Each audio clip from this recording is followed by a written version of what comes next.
Marjorie Taylor Greene. She's the epitome of white privilege in America. She's the poster child. She could be in the dictionary. She's so entitled that she actually believes that she is the oppressed one. Okay, yes, you heard me correctly. This week, Representative Greene embarrassed herself while speaking to Congress about her opposition to the HR1 bill, also known as the People's Act. The HR1 bill passed in the House of Representatives and is waiting for Senate approval. The bill is a comprehensive and detailed set of directives that will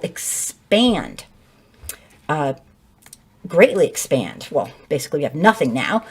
Access to the ballot box for everybody, reduce the influence of big money in politics. Oh my gosh, we so need that. And strengthen ethical rules for public servants. So that's kind of a lot, and that's exactly pinpointing what we need. I don't know how effective it'll be, but for the love of God, we got to get this thing through. The bill speaks to the core of our democracy because it's addressing systemic racism, economic inequality, and corruption by those who hold power and prestige in our, governmental roles. Marjorie Taylor Greene spoke at the U.S. House of Representatives saying that the real oppression is going on, with her. She's the victim. Yeah, that's really almost too hard to handle listening to such bullshit. She's the victim because of what's going on in Congress, since members of Congress have to go through some sort of metal detector to enter the building, and sometimes congressional representatives must wait a few minutes in line to vote. I cannot find a violence small enough to play for her. She is unstinking believable. Sadly, Greene is grossly out of touch with reality. She has the gall to compare waiting in line for 5 freaking minutes as in the Capitol building to the extreme voter suppression of Black, Brown, Indigenous people, and many people who are in lower income levels who are white as well, that we endured in our supposed democratic republic after the Voting Rights Act was gutted in 2013 and before its enactment. So basically, this conspiracy pushing anti-LGBTQ, don't even get me started on that, racist, bigoted, mass shooting denier had the audacity to compare her own inconvenience of having to go through a metal detector to enter the walls of Congress, which of course is partially her doing as well, since she's the one that insists on pushing absolutely false narratives and total BS. Don't even get me started. Her argument isn't just a false equivalent, it's laughable. It's seeped in ahistorical misinformation, white entitlement, and complete utter lies. She is absolutely full of shit, and she's lying. We all know it, and it's getting really old. And the GOP, zoop, is kind of just letting her do her thing. And that's what we white people do is, we're not racist. Oh no, but we just don't stop it when other people are. I'm sorry. If you sit there and watch GOP and anyone else who's with it, then you are doing it yourself. And I'm awfully sorry. You cannot separate the two. So the GOP is letting her be the fall gal or whatever. I don't know what you call it, but it's disgusting. She is now speaking for the GOP, I suppose. So during the 2020 election and obviously 2016 as well, but voters in Black, Brown, and Indigenous areas and poor white communities were subjected to overwhelming amounts of voter suppression and denial because they gutted the bill. It's a long story. I have a video on it.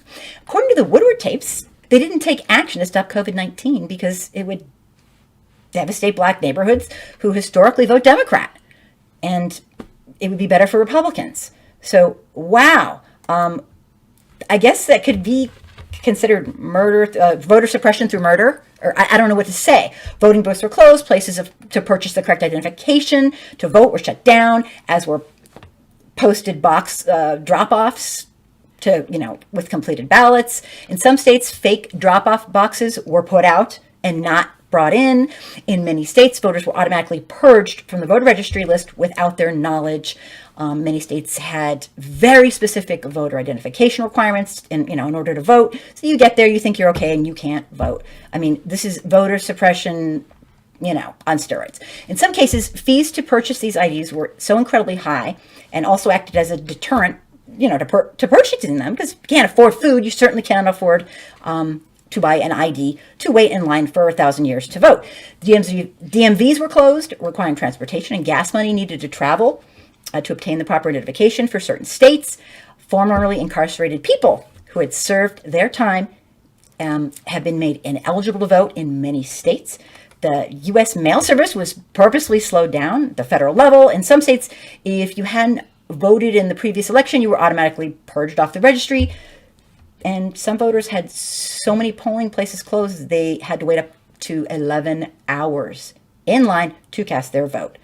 A number of states made rules against mail-in voting. One state tried to demand that signatures of voters all be matched directly with the signature they had when they were 18 years old and signed up to vote, which for 70-year-old or 80-year-old or 60-year-old or hell, 50-year-old, it's probably not going to happen. There was gerrymandering of districts to favor GOP candidates. There was prison gerrymandering. That was kind of new. I learned about that a couple months back, where incarcerated people's votes count in the prison district instead of where they actually live. Honestly, I could go on, but I won't. Don't worry. I can simply say this. Marjorie Taylor Greene is an entitled, arrogant, racist, lying xenophobe who pushes misinformation, conspiracy theories, and is complete and utterly full of shit. I had BS written, but I thought a stronger word would suffice. All in the name of hatred, entitlement, white supremacy, and systemic racism. She's a threat to the spirit of our Constitution and a traitor to our democratic republic. And the scariest part of it all is the GOP seem to be backing her all the way.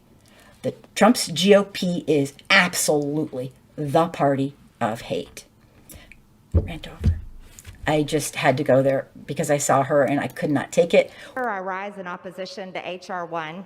While we're talking about voter suppression and long lines, I'd like to point out that there's real voter suppression that happens right here in Congress.